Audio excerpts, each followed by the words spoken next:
बिस्मिल्लाहिर्रहमानिर्रहीम। अस्सलाम वालेकुम। आज हम पढ़ेंगे जमाय शशम की उर्दू। इसका सबक नंबर 10 अनवान हमारे मुकामी खेल का आज हम पढ़ेंगे सवाल जवाब। सवाल नंबर 1 है, खेल इंसान के लिए क्यों ज़रूरी है? इसका जवाब है क्योंकि खेल तफरी के साथ साथ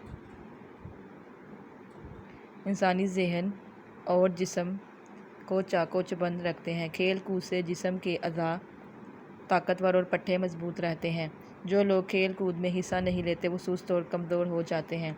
सवाल नंबर 2, खुत्ती किसे कहते हैं? इसका जवाब है, गुल्ली के दोनों सिरे तराशे हुए और नोकदार होते हैं। खेल में ज़मीन पर एक छोटा सा गड़ा बनाया जाता है जिसे खुत्ती कहते हैं। सवाल नंबर 3, कुश्ती का खेल कैसे खेला जाता है? इसका जवाब है, कुश्ती में दो पहलवान अखाड़े में उतरते हैं, अपनी पूरी जिस्मानी और जहनी ताकत का इस्तेमाल करते हुए दाव पेच आजमाते हैं और एक दूसरे को ज़मीन पर गिराने की कोशिश करते हैं।